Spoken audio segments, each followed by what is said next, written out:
Hello dear student, चलिए एक और इम्पॉर्टेंट क्वेश्चन को डिस्कस करते हैं। जो ये एरिया से रिलेटेड क्वेश्चन है, ठीक है ना। और ये साल 2024 में ऑलरेडी बिहार बोर्ड में क्वेश्चन पूछा गया है, ठीक है ना। और ये क्वेश्चन सीबीएसई बोर्ड में आने की पूरी संभावना है। तो चलिए इस क्वेश्चन को देखते हैं। क्वेश्चन कर रहा है कि दो वृत्त के क्षेत्रफलों का अनुपात कितना दिया हुआ है, एक्स स्क्वायर अनुपात वाई स्क्वायर है। तो उनकी त्रिज्याओं का क्या अनुपात होगा, ये क्वेश्चन पूछ रहा है। उसके लिए 4 ऑप्शन भी दिया गया। तो आप जानते हैं कि वृत्त का क्षेत्रफल होता है पाई आर स्क्वायर होता है, ठीक है ना। तो वृत्त के क्षेत्रफलों का अनुपात दिया हुआ है, तो हम मानते हैं कि क्षेत्रफल ए है ना। क्षेत्रफल क्या है, ए है। तो A1 एरिया को ए से डिनोट कर रहे हैं और एक A2, ठीक है ना। A1 और A2 जिसका अनुपात कितना दिया हुआ है, एक्स स्क्वायर वाई स्क्वायर, ये दिया हुआ है, ठीक है ना।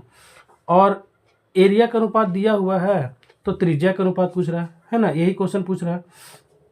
तो देख लीजिए, A1 बटा A2 के जगह पे कितना लिख सकते हैं हम, पाई R1 का स्क्वायर और पाई R2 का स्क्वायर लिख सकते हैं। और इधर कितना दिया हुआ है, एक्स स्क्वायर बटा वाई स्क्वायर दिया हुआ, ठीक है ना। तो पाई से पाई कैंसिल हो जाएगा। मेरा R1 और R2 का रेशियो पूछ रहा है, तो R1 और R2 का जब रेशियो पूछ रहा है तो इसको ऐसे लिखा जा सकता है ना।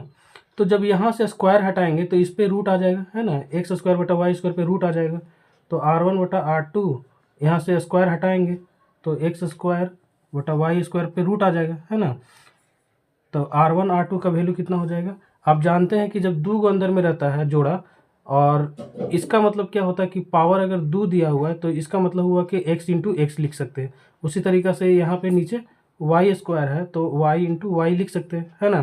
तो जब दो को रहता है तो यहाँ पे छिपा हो रहता है दो, यानी कि दो का जोड़ा रहना चाहिए, है ना।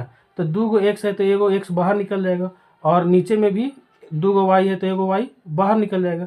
तो एक्स बटा वाई देख लेंगे, है ना। यही मेरा क्या हो जाएगा, आंसर हो जाएगा R1 बटा R2 का।